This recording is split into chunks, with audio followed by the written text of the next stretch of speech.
Hola a todos y todas, bienvenidos nuevamente al Rincón de Atso, lugar de podcast y videopodcasting realizado por el Grupo Sociedad y Estado Ángela María Fernández, que participa en el Centro de Estudios Históricos y el Instituto de Ciencias Sociales y Humanas de Doble Dependencia, con el CONICET y la Universidad Nacional de Mar del Plata. En la dirección Francisco Colonna, productor ejecutivo Max Van Haubert, diseño gráfico Florencia Benítez, musicalización Juliana Quiñones y en la locución Roque Colonna.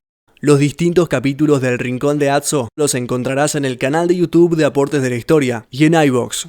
Filmamos con una cámara Sony HXR MC88, grabamos con un equipo Zoom H6 y usamos la switchera ATEM Mini de la firma Blackmagic Design.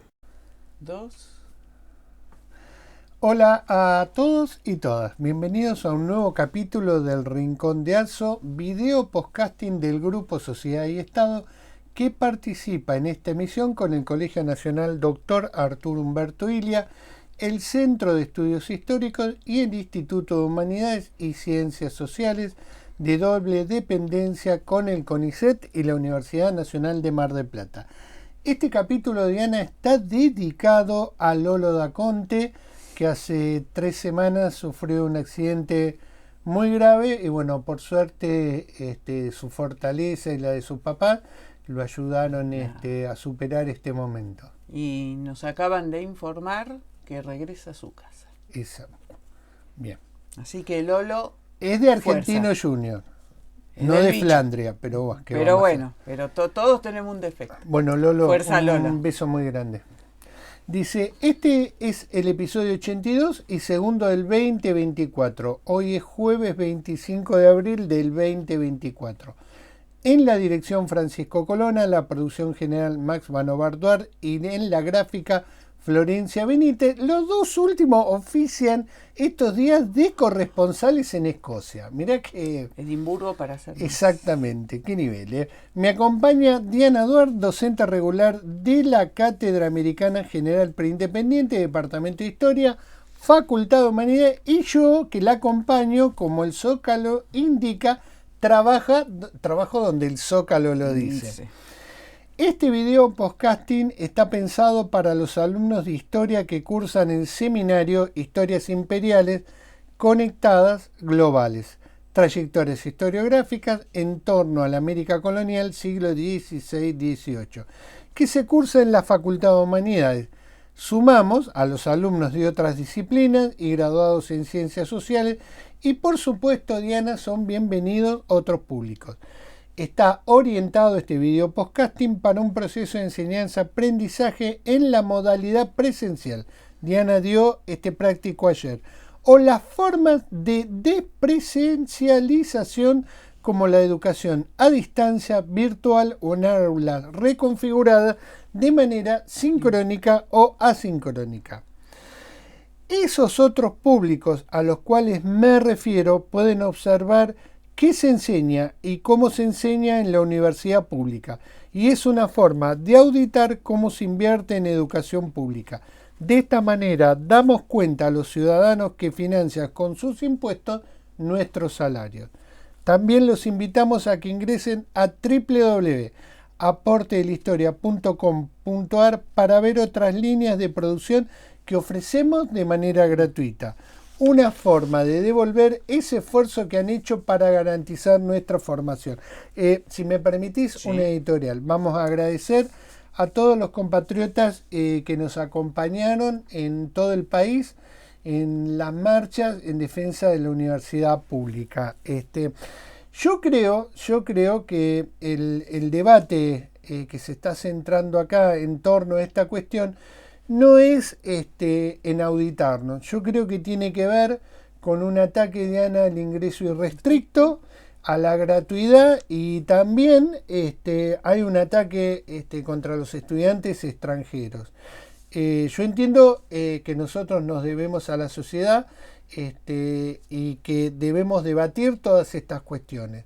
Y creo que también, Diana, hay que anticiparlas, porque, vuelvo a repetir, no es lo que se está criticando auditarlas, sino estas 3 cuestiones que yo formulé. Vuelvo a repetir, gracias a quienes nos acompañaron y también decirle a quienes nos son hostiles que los escuchamos, que de ninguna manera nosotros no vamos a ser receptivos a las demandas que ellos tienen con respecto a la universidad pública. Es más, las vamos a responder, y creo que el debate que se inició en la marcha fue un debate muy respetuoso. Le hemos hablado a las autoridades de la administración federal de una manera muy coherente, y dimos un gran ejemplo en todo el país con la marcha que realizó la comunidad universitaria, acompañado por una gran parte de la sociedad.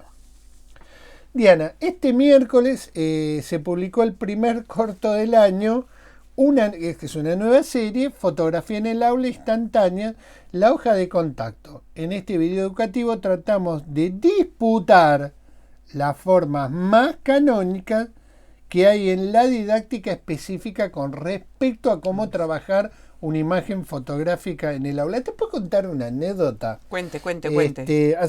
Yo estoy concursado en didáctica y práctica de la didáctica específica, historia, y era el encargado de ir a observar con otros colegas a muchos residentes. Hoy nosotros le decíamos practicantes, pero de la manera más coqueta decirle residente. Y un día,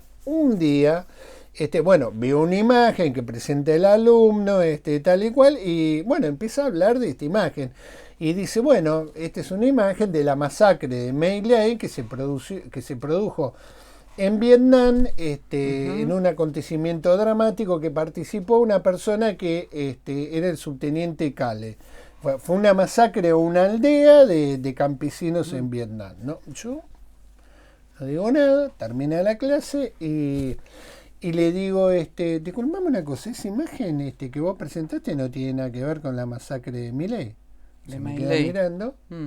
No fue a propósito lo que se me queda mirando, y ¿sabés lo que me dice? No, fue la profesora. Y yo le digo, escúchame una cosa, ¿vos no curaste la imagen? Claro. Se me quedó mirando. Había otros colegas, le digo, ¿vos no curaste la imagen? Le digo, porque la imagen tiene un autor. Esta imagen que él presentó es una imagen que tomó Nick Tutup de Associated Press en 1972, y es sobre una chica que se llama Kim Phuc en la aldea de Tram Bang, que la publicó esta foto el mítico Horfaz en el diario Z, que es una foto de una chica que viene caminando con el cuerpo totalmente quemado en Napal, que había sido un bombardeo del ejército de Vietnam del Sur, que bombardeó indiscriminadamente la aldea. Y en ese trayecto se encontraban numerosas agencias, todos sacando fotos, filmando. Pero fue esta foto icónica que para muchos preanuncia el final de la guerra de Vietnam. Con esto, ¿qué quiero decir? Que en este capítulo ustedes van a encontrar una forma de análisis alternativo a la que plantea la didáctica. Y también le digo a los docentes, por favor, cuando van a mostrar una imagen fotográfica, cúrenla como corresponde, porque es un documento, es una fuente con la cual nosotros trabajamos. Obviamente, todas las fuentes tienen su forma particulares de análisis, porque acá estamos hablando de un lenguaje que es el fotográfico. Para el final dejo la fuente que presento acá, para así no hacerte perder más el tiempo. Bueno, les agradezco que hayan escuchado la línea editorial y esta pequeña anécdota que me sucedió hace varios años. Bueno. Buenos días a todos, a todas. Y hoy, como ya anticipó Carlos, vamos a abordar los textos de un mismo autor, que son dos publicaciones que salieron en un corpus, en una publicación periódica, de Guillermo Wilde. Guillermo Wilde es antropólogo, doctor en antropología, investigador del CONICET, docente de la Universidad Nacional de San Martín, pero además es invitado de universidades extranjeras y trabaja un tema que no es menor. En función de nuestro podcast anterior, en donde analizamos eso que se denomina en la actualidad el giro archivístico, Sí. ¿no? O sea, ver el archivo en términos de ese dispositivo, ¿no? Donde Foucault dice que está lo que se puede decir y lo que no se puede decir. Y en donde también Stoller señala que el archivo de alguna manera es una etnografía del Estado. Hoy pasamos a las fuentes. Sí. Y por supuesto, como ese giro archivístico, también hay un giro histórico que como corriente de orientación ya lleva más de 20 años, más de 2 décadas, apoyado por supuesto en otros autores que fueron anticipando relecturas y que plantea esta cuestión de cómo recuperar o cómo leer en los documentos la alteridad. Entonces, Wilde arranca con una pregunta muy sencilla y dice: cuando hablamos de fuentes indígenas, ¿son las fuentes específicamente producidas por los indígenas? ¿O también vamos a tomar en cuenta las fuentes que son producidas por un agente no indígena, pero que abordan al colectivo indígena? Qué tema. Y a partir de ahí, por supuesto, se abre una compuerta muy grande. Primero que hay distintas cuestiones al momento de la consideración, aparte de quien la produce. El soporte material, los saberes que están en juego, la utilidad metodológica, teórica, o el rol político de los indígenas. Hay que tomarlas estrictamente como tecnologías de las instituciones coloniales. ¿Es lo mismo esa fuente, más allá de su productor, verla en el tiempo colonial o verla en el tiempo de la República? Y segundo, hay un problema en donde nos aparecen distintas definiciones, porque a través de la fuente, y él solamente tomó 5 o 6, aparecen palabras o definiciones como indio, aborigen, amerindio, comunidad, reducción y asentamiento. Si todo es lo mismo, no. Entonces, estas dificultades, por supuesto, surgieron a partir de el debate poscolonial, o sea, esa relectura de la historia por fuera de los cánones eurocéntricos, de las categorías eurocéntricas, y en el hecho de tratar de recuperar la voz subalterna. ¿Es novedoso lo de la voz subalterna? En este colectivo sí, para otras instancias no, porque para eso lo tenemos a Thompson, tratando de recuperar los comportamientos subalternos. Dice Wilde, hay producciones textuales porque aparte acá hay otra diferenciación. No es lo mismo, o por lo menos tienen matices importantes, la producción de un determinado tipo de fuente en los contextos de las áreas centrales que esa misma producción en los contextos de las áreas periféricas, de las áreas de frontera. Áreas periféricas y áreas de frontera en donde se especializa principalmente y en donde está enfocado el trabajo de Guillermo Wilde. Sí. En estos contextos, dice, no solo interviene la historia y la antropología, sino que también interviene la lingüística en las fuentes indígenas. Sí. Más allá de la lectura y de la lectura y del reconocimiento etnohistórico que hacemos de esa fuente. Problemas. La fuente, producida por un agente indígena, tiene una incorporación tecnológica que no le es propia, que es la escritura. Ya ahí tenemos una cuestión a tener en cuenta. Por lo tanto, esa tecnología de escritura se da dentro de un contexto de tradición oral en donde va a cambiar el soporte para sostener que la memoria social de los indígenas. Gruzinski tuvo un término para definir esta situación, y que es la noción de occidentalización. La occidentalización es precisamente cómo las élites coloniales introducen la escritura y cómo de alguna manera esto define la identidad y el rol de la comunidad indígena. En el caso de Sudamérica, ¿no es cierto?, el autor indígena no es, dice Wilde, precisamente la expresión pura de la indianidad. Está atravesado por las mediaciones coloniales. Yo les decía a los alumnos en este contexto, algunos, bueno, por cuestiones de diferenciación de cursadas,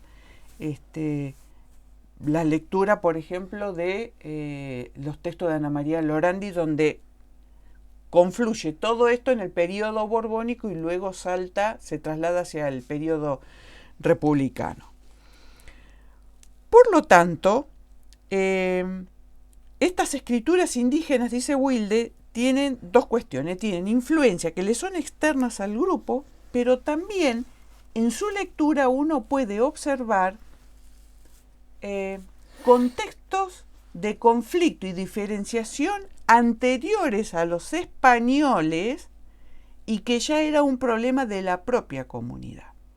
De hecho, uno lo puede llegar a percibir en aquellas parcialidades que apoyaban a determinados sectores, por ejemplo, de conquistadores, y luego para legitimar esa postura, cuando quedan esas memorias, hablan de que ellos ya tenían una adversidad con otros grupos anteriores y de ahí uno puede empezar a tejer una situación, cómo era la situación prehispánica. Por supuesto que eso hay que tamizarlo a través de la intencionalidad que tienen esos escritos. Dice, por supuesto, al momento de leer, de abordar estas fuentes indígenas, aparecieron dos posturas muy contrastantes. Por un lado, que dice que persisten en estos escritos las lógicas propias del tiempo, de la memoria indígena, en donde quedan registrada la invasión europea, el impacto, ¿no es cierto?, de esa invasión, las lógicas de organización preexistente. Esa es una postura. La segunda postura dice que directamente, la más radicalizada, es que los indios fueron expulsados de la historia, hay una obstrucción para poder contar sus tradiciones, y que la historia indígena no sería otra cosa que el despojo de aquellos que se quedaron sin historia. Y en ese caso Wilde cita el texto de Woolf, Europa y la gente sin historia. Perfecto. Qué tema, ¿eh? Es un tema apasionante, Sí, ¿no? sí, no, pero qué tema además, bueno, yo después iba a hacer un comentario. Por fuera de estas dos posturas, aparece una tercera, que es la que busca, que son una tercera y que son los enfoques más recientes de los que venimos comentando, que es la recomposición de las identidades a partir de un fenómeno central que, si bien lo trata Gruzinski, es abordado por otros autores, y que es la noción de mestizaje. Bajo este paraguas o bajo este concepto, de alguna manera uno puede abordar, dice Wilde, la etnogénesis, o sea, cómo se origina ese campo de medio. Utiliza una palabra en inglés que se llama middle ground, ¿no?, que sería la tierra del medio, que llevó esa apertura, en cuanto a la concepción, llevó a generar un corpus mucho más amplio de fuente y, por supuesto, también más ambiguo, más trabajoso. La historiografía norteamericana con respecto a las primeras naciones. Entonces ahí hace referencia a los textos de White, de Gruzinski, de Bocará, de Galindo. En realidad, y hace un pequeño raconto, los estudios poco coloniales tienen y están inspirados historiográficamente en la historia de la India. Fueron ellos los que buscan una reelaboración de su historia por fuera de los cánones británicos. Y esa metodología y ese tipo de enfoque luego fue trasladada a la historia latinoamericana y posteriormente también fue tomado ese guante para el caso de la historia africana. Si bien nosotros padecemos de un tema en nuestra formación que en el caso de la carrera, en el tema local, en Mar del Plata, nosotros no tenemos en nuestro plan no tenemos una historia de Asia y África. No, ¿no? Lo que es peor que no tenemos una historia colonial asociada a Asia y a África. Porque si uno dijera, bueno, desconozco de historia de África, desconozco historia de Asia, pero desconozco también la conexión que hay entre América, África y Asia, bueno. O sea, las referencias mediado son por los europeos, está bien, pero claro. es una realidad que existe. O sea, hay conocimientos. Digo yo, la historiografía del Brasil colonial, que trata de conectarse con la historiografía de África colonial en el periodo de los portugueses, es muy prolífica.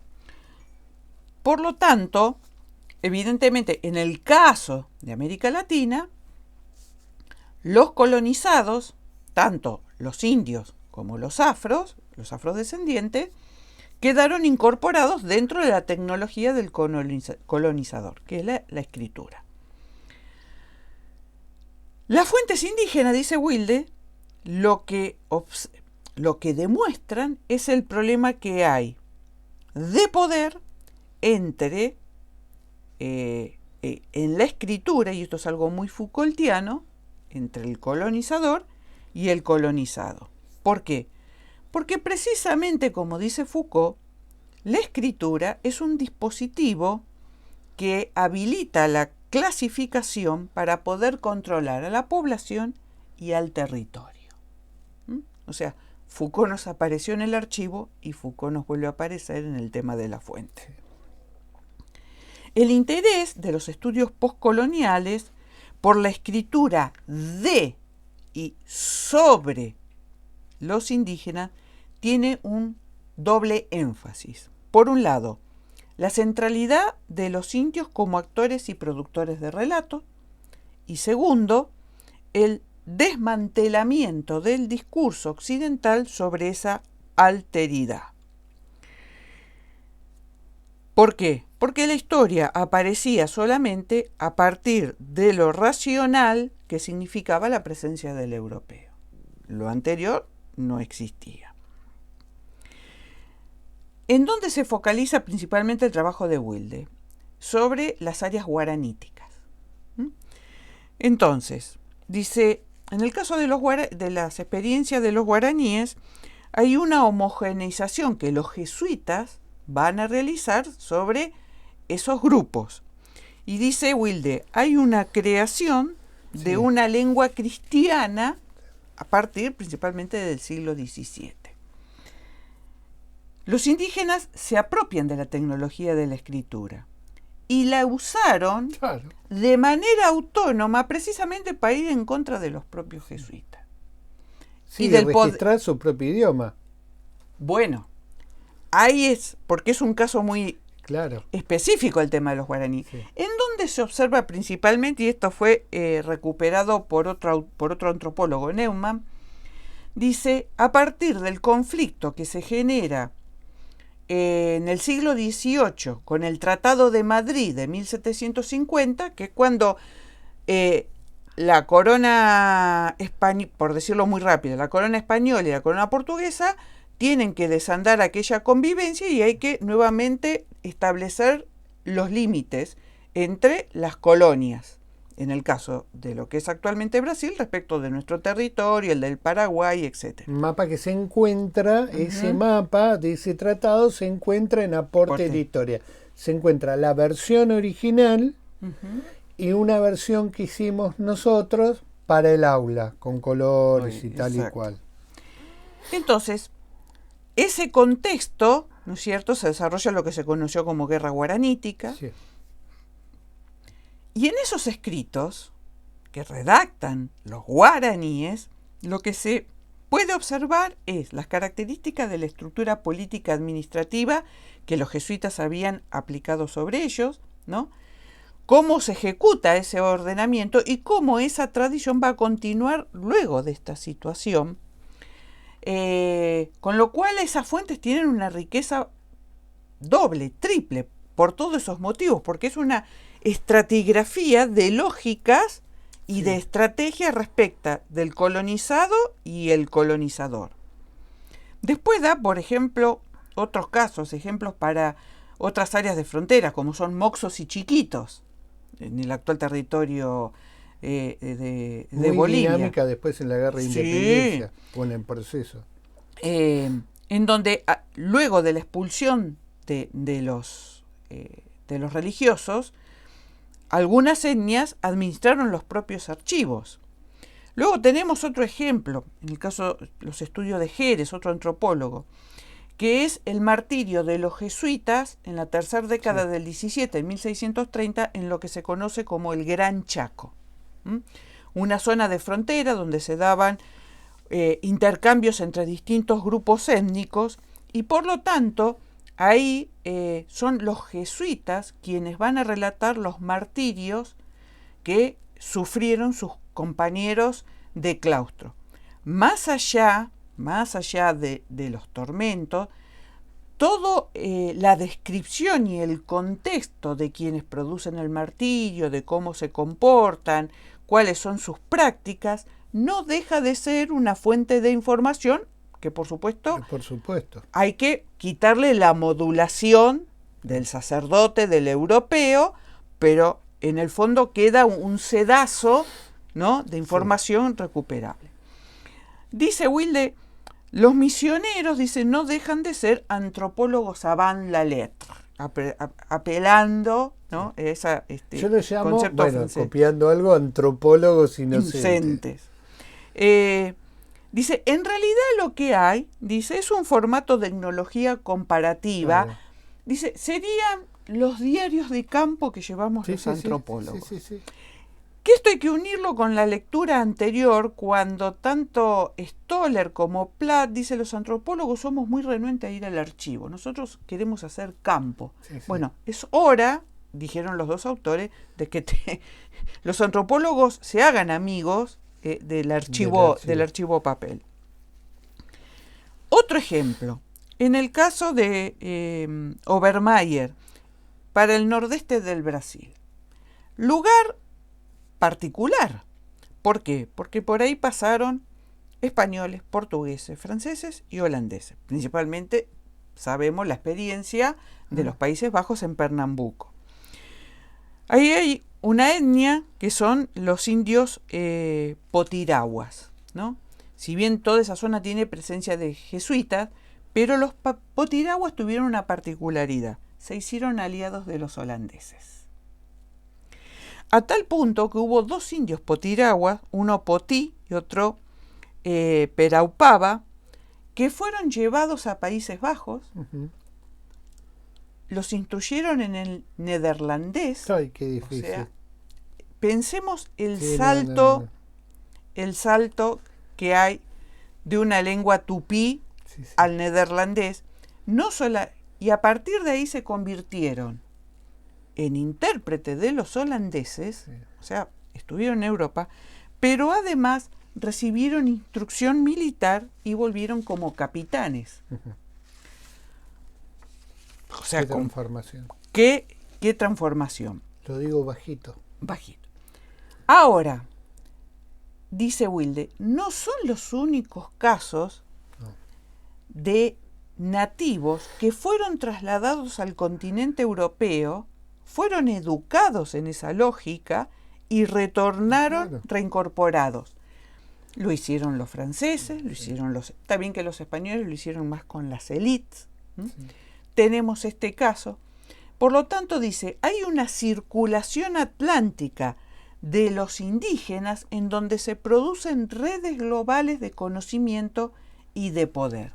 Eso, para Wilde, es una nueva agenda de investigación. Un caso particular de escritura. Los indígenas incorporan el documento testamento.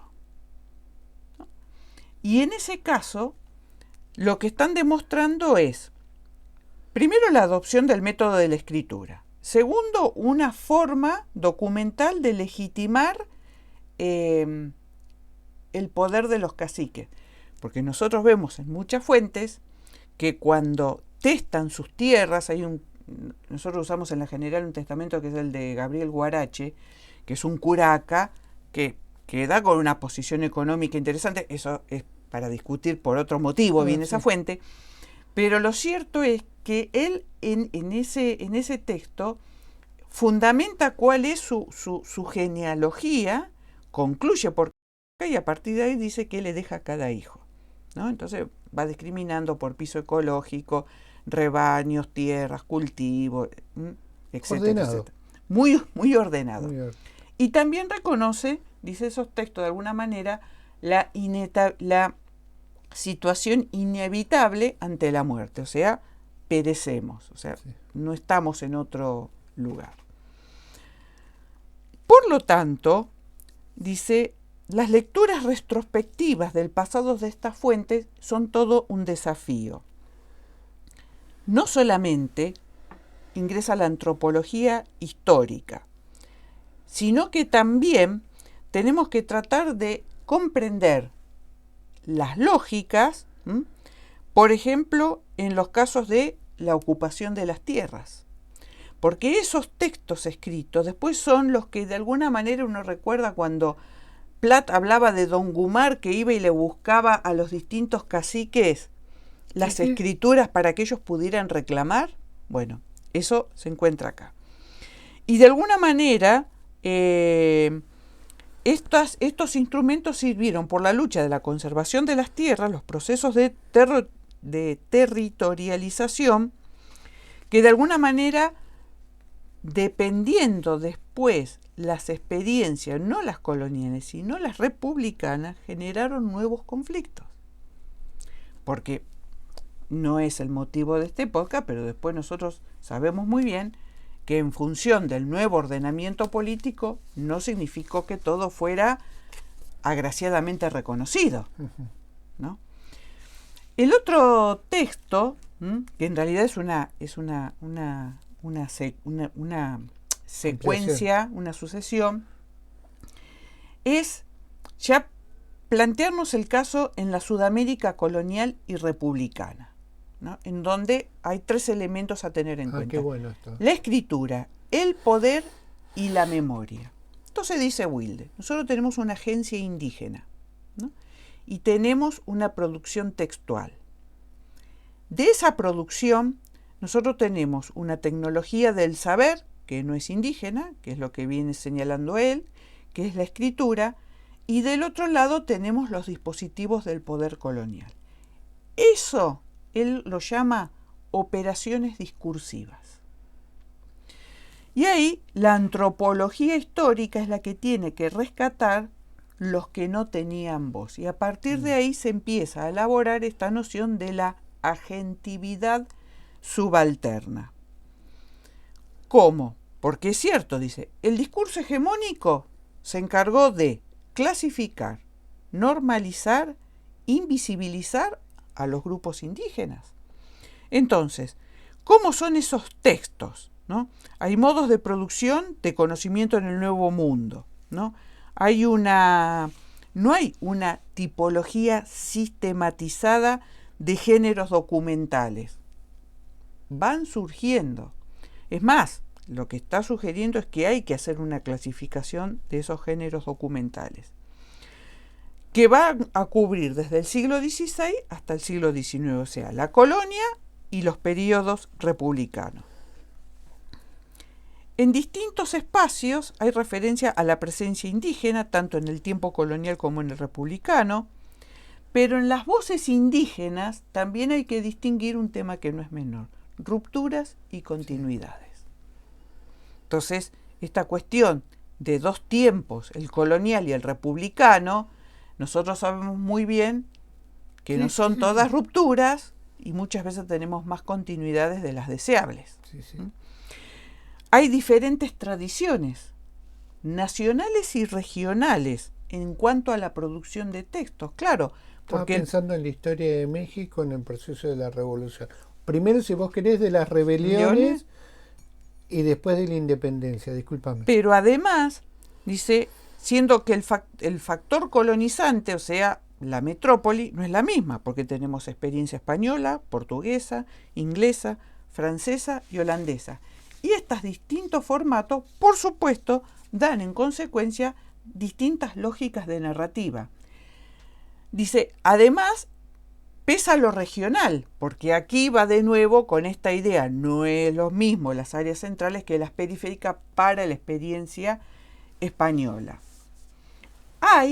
Dice, se construyen una relación entre las voces del imperio y los agentes locales. Y nosotros sabemos muy bien que es distinta el diálogo que pueden tener las élites de las áreas centrales con el poder, que pueden tener las élites indígenas de las áreas centrales con el poder central, de las que pueden tener las que podemos llamar élite en las fronteras, en las áreas periféricas, y de los grupos subalternos. Pensemos nosotros en el caso de trabajo de Serulnikov, de Tupac Katari, cuando él escribe pidiendo que quiere pagar los impuestos y llega y viene hasta la audiencia de Buenos Aires. O sea, hay todo. O sea, está inserto en la lógica jurídica y de las instituciones entre comillas españolas, yo diría coloniales.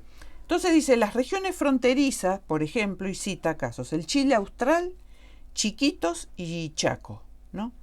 ¿Qué se observa ahí? Bueno, primero lo que siempre precede es la clasificación étnico-política. ¿Dónde están ubicados? La representación de la población indígena que hacen los misioneros, segunda cuestión. Sí. Y tercero, las modulaciones de esas narrativas, sean producidas por indígenas o no, tanto en la colonia como en la independencia. Ahora, ¿cómo clasificamos esas voces indígenas, esas voces coloniales? Y viceversa, o sea, la colonia clasifica a los indígenas hablan de la colonia y de la república. En el caso de Paraguay, hay abundantes clasificaciones étnicas de la conquista. Dice, y muchas de las cuales no son mencionadas en las fuentes durante décadas posteriores. Es más, muchas veces los conquistadores actuaron sin conocimiento, preguntando y repreguntándole a los indígenas, y de alguna manera iban relevando, no eran misioneros, iban relevando información.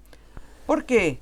Porque ellos estaban necesitados de información y que en su principio era poder llegar el camino al Dorado. Y esa segunda pregunta, que generalmente venía inmediatamente a decir, ¿y vinieron otros cristianos antes que nosotros? Para saber si había alguien que los estaba adelantando en esa carrera desenfrenada por llegar al Dorado. Sabemos cómo termina la historia, pero me refiero que ahí hay un primer contacto, una primera escritura que es riquísima. En el caso de Chile, del Chile austral, ya es más dificultosa la interacción con los locales y aunque las fuentes no son indígenas, abundan informes acerca de conductas y de prácticas. Sabemos muy bien lo que significó el mundo fronterizo de Chile para el propio Imperio Español, un dolor de cabeza en cuanto a poder establecerse.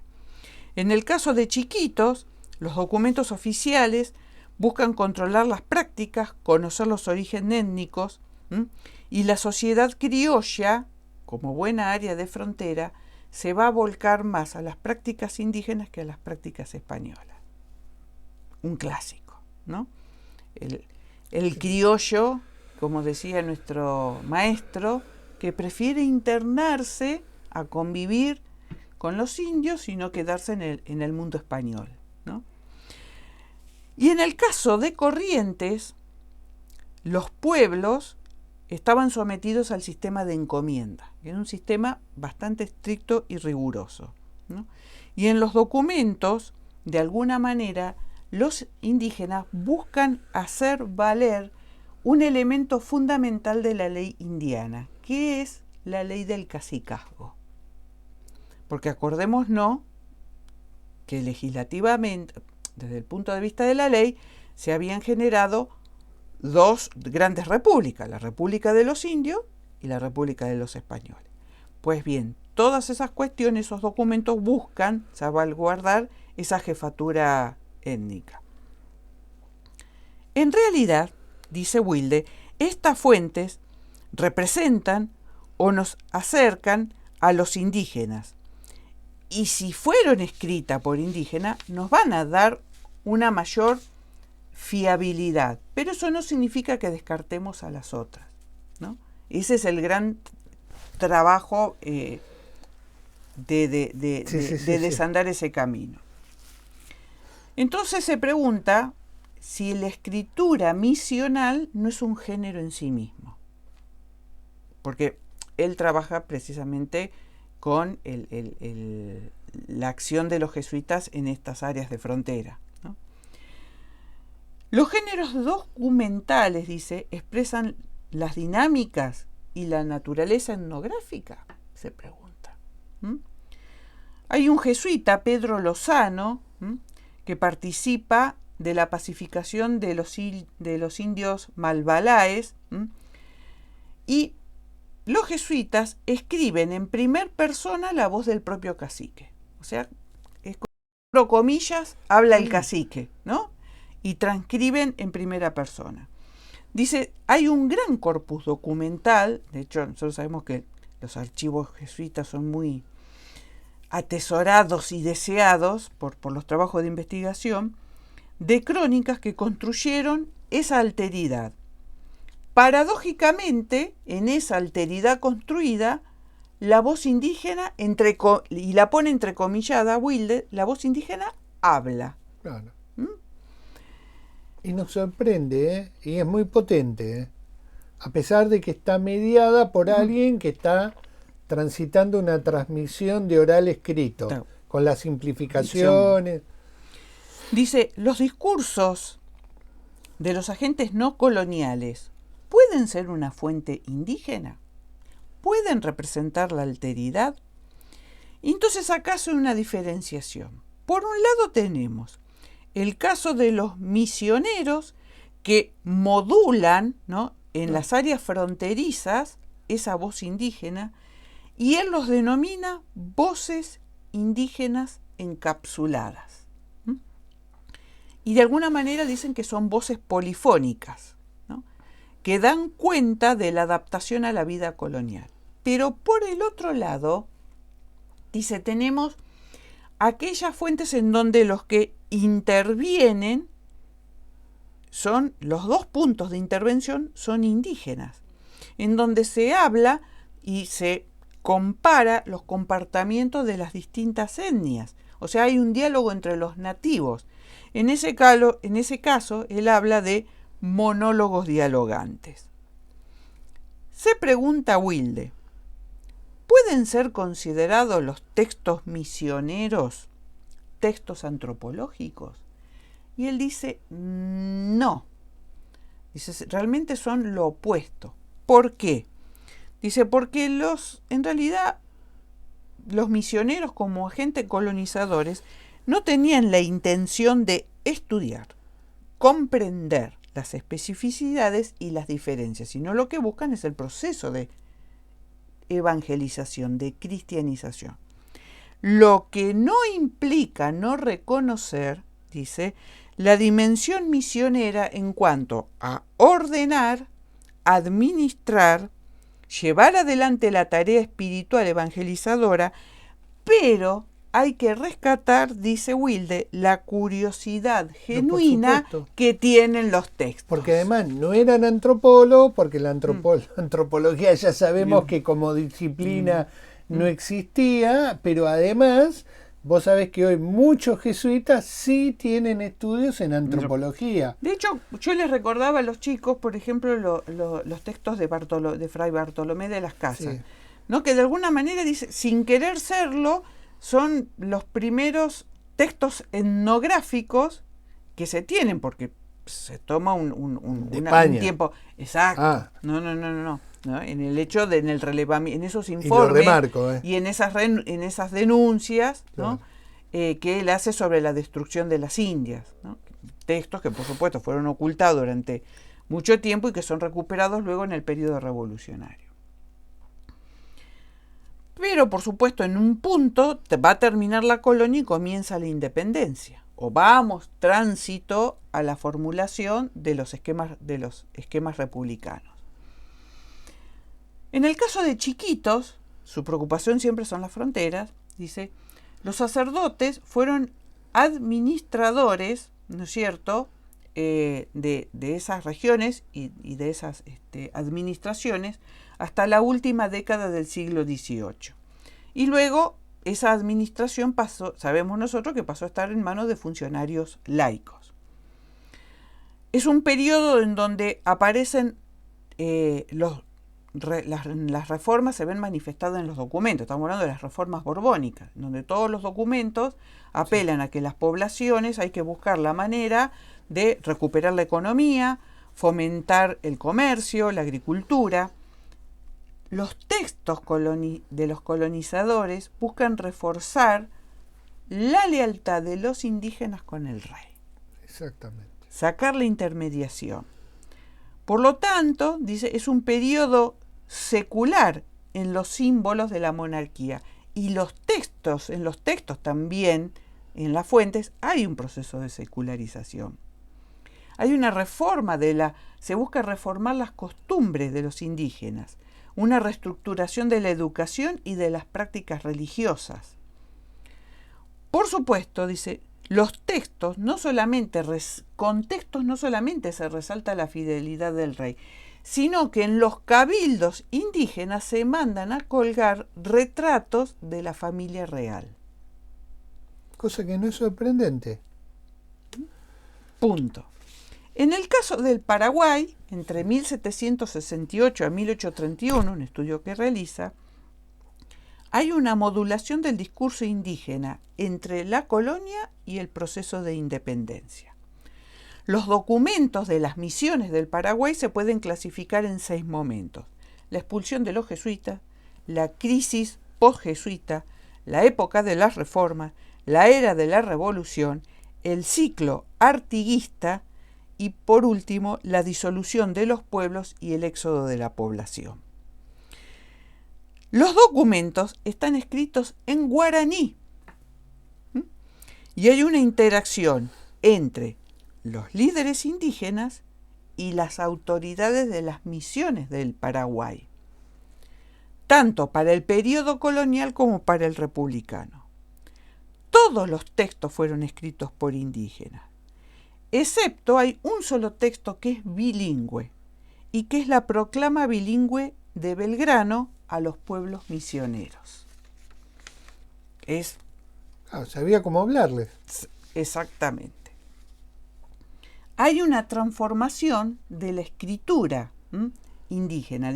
Dice Wilde, hay que estudiar esa transformación de ese cambio de época de una manera multidisciplinaria. Si ese abordaje no se realiza así, no vamos a obtener de esa fuente realmente no vamos a recuperar verdaderamente esa alteridad. Hay modificaciones del vocabulario político por el propio proceso de secularización. Dice Wilde, hay una reoralización de la lengua. Y eso nosotros lo hemos visto en textos de Reguerra, de Cerónico, cómo hay palabras que hay un vocabulario que cambia y que sustituye al anterior. Pues eso que en lo oral se va a repetir, se va a manifestar en lo escrito. Estudiar las fuentes indígenas es importante para poder entender y estudiar el protagonismo político subalterno, que es precisamente lo que ha enriquecido Lorandi, Cerúlnikov y otros tantos estudios sobre este periodo, en los procesos revolucionarios. La autonomía en los cabildos indígenas, que a su vez comenzaron las disputas al momento de discutir sobre la soberanía y la representación. Sí. Los indígenas desaparecen como tales de las fuentes a partir de este momento, ¿Por qué? Porque las reformas tardoscoloniales hicieron un proceso de homogeneización de las poblaciones rurales. Y a partir de ahora hay un único patrón de civilidad. Ya no hay diferencia si es mestizo, si es indio, si es español o si es americano. En realidad, los indígenas devienen a partir de ahora son ciudadanos, y esto, dice Wilde, no significa que estos grupos quedaron en un pie de igualdad con el resto de los grupos, porque durante el período republicano siguieron siendo un sector subordinado respecto del sector criollo.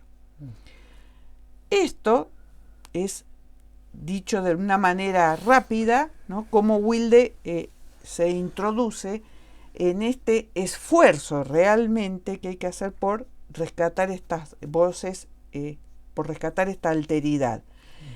Y cómo marca un sendero metodológico en cuanto a si es producido directamente por indígenas o por no gente. Ahí va a estar el esfuerzo de la investigación, de recorrer ese camino del medio para generar un corpus y una reinterpretación de la participación de estos grupos. Yo tengo, mientras vos ibas hablando, varias cuestiones con respecto al idioma guaraní. Ya en el mundo colonial, quienes vivían en Buenos Aires y tenían que comerciar en Asunción, tenían que aprender a hablar en guaraní. O sea, cuando iban a Asunción, uno pensaría que la mediación era la propia lengua, que era el español. Sin embargo, los que estaban en Asunción, que eran criollos o españoles, ¿en qué hablaban? Hablaban en guaraní. Claro.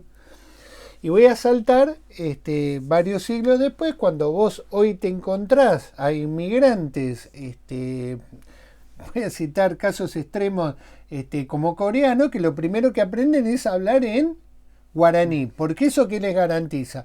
Les garantiza que también se pueden comunicar con gente que habla español, gente que habla alemán, porque los hemos visto hablar a los alemanes en guaraní y de corrido. Entonces es como en la teoría del conjunto un centro dinámico ese idioma. Es fantástico. Aprendés idioma que te vas a comunicar con todo. Si solo hablas español no te comunicas con nadie, estás a media comunicación. Y eso es lo que me pasaba a mí con mis primos.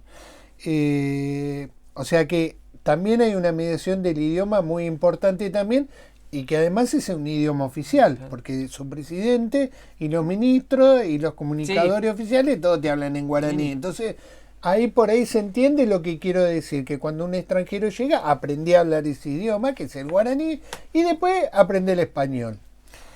Después me estaba acordando de una fuente que nosotros traducimos varios capítulos, que es la de Van der Donck, que hizo una minuciosa descripción de las sociedades que se encontró en Nueva Ámsterdam y en Nueva Holanda. Y muchas de las prácticas es muy prolijo, y no es un agente institucional porque solamente era un comerciante. Está bien que la administración de Nueva Holanda por la Compañía de Indias Occidentales era bastante atípica a la que conocemos nosotros.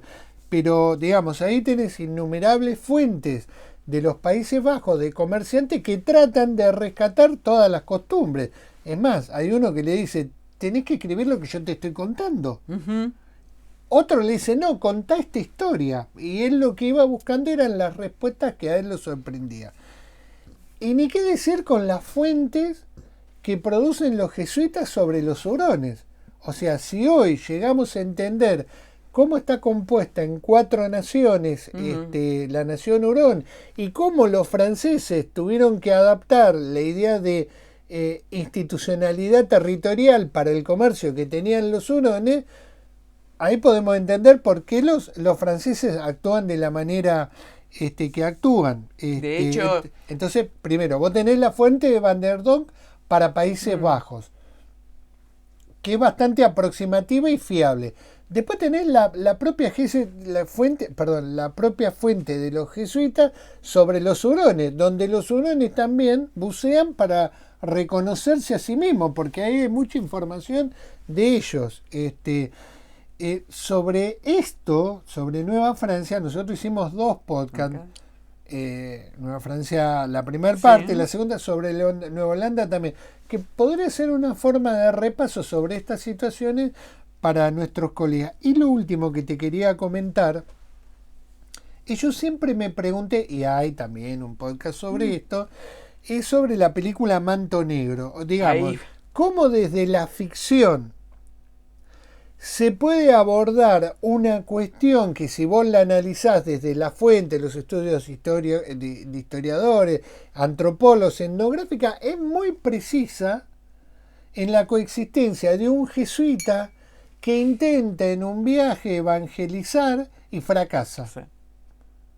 Y entiende todos los límites que la evangelización en Nueva Francia va a tener que enfrentar. Es una película notable para pasar en el aula, que hay que ser muy fino en la lectura, si vos querés, antropológica o etnográfica, para poder poner en disputa, digamos, todos los contenidos que hay. Pero vos sabés que para mí yo leí la novela y después la adaptación al cine y me parecen magníficas, de una historia de la ficción. Yo rescataba,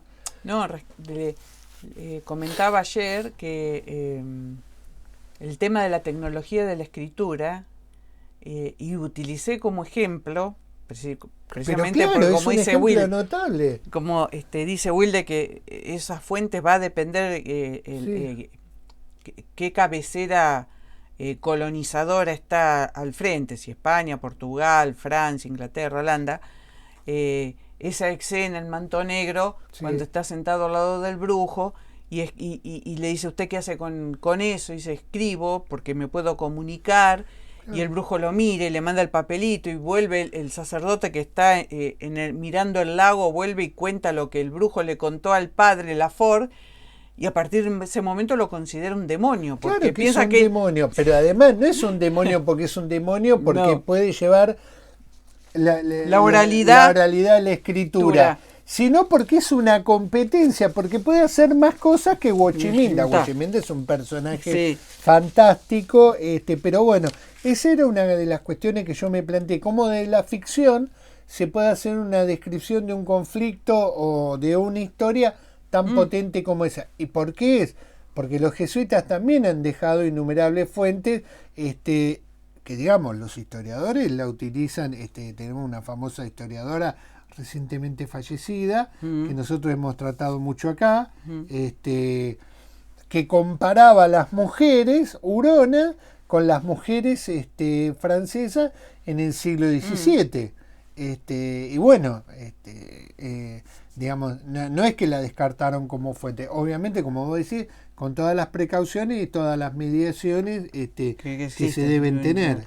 Bueno, yo tenía algo, cierro con esto, porque es importante lo que vamos a hacer, creo. Bueno, para cerrar quiero comentarle que en la mesa ustedes están viendo el hágase saber junto a las órdenes de captura que emitía la Jefatura de Policía de la Provincia de Buenos Aires, en este caso 1880-1890. Es una fuente que trabajamos con Diana para abordar, junto con las fuentes judiciales y los expedientes judiciales, hago esa diferencia, aspectos que nos interesaban de la actuación de la policía. En primer lugar, es una fuente muy poco consultada, y estoy siendo amable, y más si uno hace el análisis de los recientes trabajos sobre la policía para este periodo, ¿no? En nuestro caso, no nos interesaba observar el poder coercitivo del Estado de la provincia a través de sus instituciones jurisdiccionales, especialmente la policía. Eso lo observábamos en las fuentes judiciales y en los numerosos expedientes judiciales, esa actuación coercitiva. Nuestra mirada con esta fuente apuntaba a cómo se trataba de imponer pedagógicamente a la organización de las comisarías y subcomisarías y al plantel policial normas de cumplimiento. Y acá el detalle, el permanente conflicto entre los jueces de paz, la policía, con los jueces de primera instancia que observaban ese no cumplimiento que se manifestaba en los expedientes judiciales. Es el juez de primera instancia que les recrimina no actuar conforme al hágase saber, como también muchos abogados defensores que se aprovechaban de esta situación. También es interesante escuchar el descargo de comisarios o subcomisarios, especialmente los que actuaban en el mundo rural, muchos de ellos señalando cuestiones de sentido común frente a ese juez de primera instancia que estaba en La Plata. Y esas normas son muy interesantes. Y dijo esta cuestión acá. Nosotros publicamos hace mucho algunas de los hágase saber. Ahora lo vamos a sistematizar. Entonces todos los lunes va a salir una circular. Vamos a tratar de ordenarla.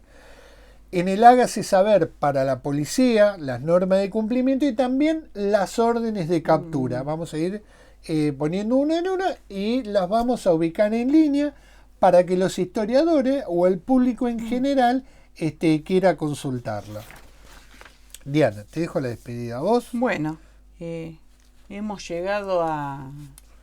las fuentes hoy han dominado la escena.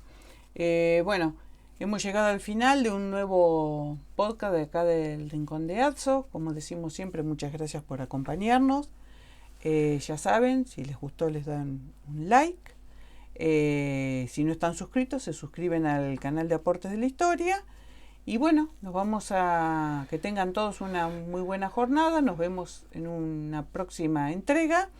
Y bueno, muchas gracias como siempre por acompañarnos. Así que hasta un próximo encuentro. Te agradezco que me permitas compartir con vos este espacio con tus alumnos de la carrera. Bárbaro. Nos vemos, niñita. Nos vemos en la próxima.